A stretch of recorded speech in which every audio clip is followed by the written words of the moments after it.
В России за 9 месяцев российские паспорта получили 119 тысяч таджикистанцев. В Сочи за этот год задержали 662 разыскиваемых граждан. Шавкат Мирзиёев и Касым-Жомарт Токаев подписали договор о демаркации общей границы. Россия и Иран активно работают над запуском гигантского торгового пути в обход санкций Запада. В МВД России заявили, что за 9 месяцев с января по сентябрь этого года российские паспорта получили 119 тысяч или более 1% населения Таджикистана. И это в то время, когда Россия находится в состоянии войны с Украиной, а десятки тысяч ее собственных граждан покинули страну. Власти Таджикистана ни разу не делали каких-либо заявлений о последствиях чрезмерного стремления людей получить российские паспорта, хотя и некоторые беспокоятся по этому вопросу.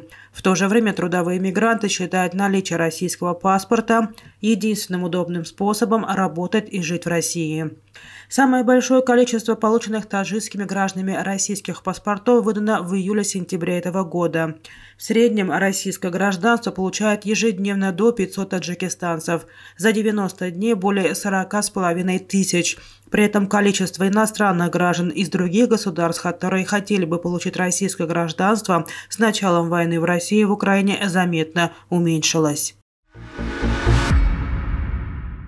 В Сагдийской области в уходящем году из 1633 разыскиваемых людей, подозреваемых в совершении различных преступлений, задержаны 662 человека. Об этом сообщил прокурор Сагдийской области Фуркат Ходжизода в ходе заседания Координационного совета областных правоохранительных органов 21 декабря. Было отмечено, что из общего числа задержанных 102 человека подозреваются в совершении преступлений, связанных с терроризмом и экстремизмом, 67 граждан по подозрению в хищениях, 113 человек в связи с мошенничеством.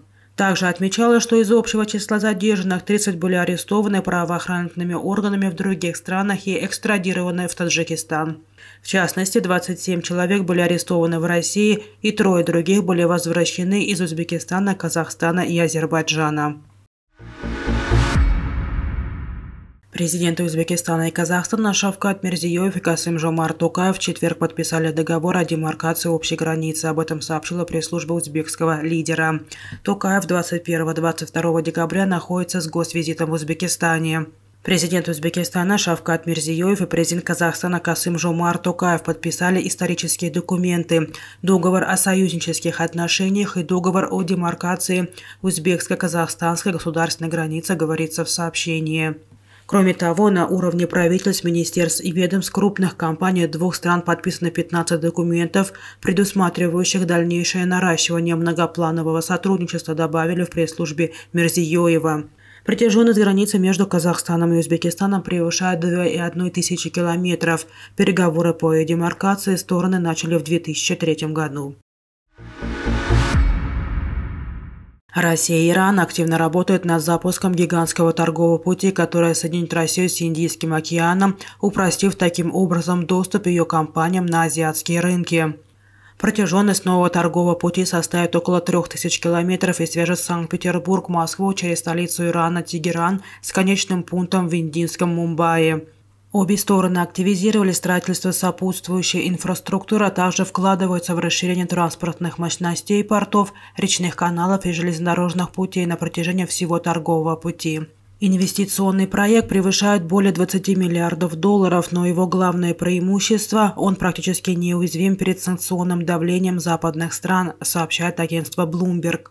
Издание отмечает, что уже сейчас десятки иранских судов, которые находятся под санкциями западных стран, активизировали свою деятельность в акватории Каспийского моря и курсируют по торговому маршруту.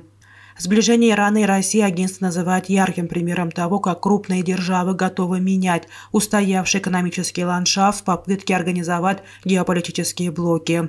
Ключевая цель нового маршрута – минимизировать вмешательство западных стран в экономику и получить доступ к бурно развивающимся рынкам Азии.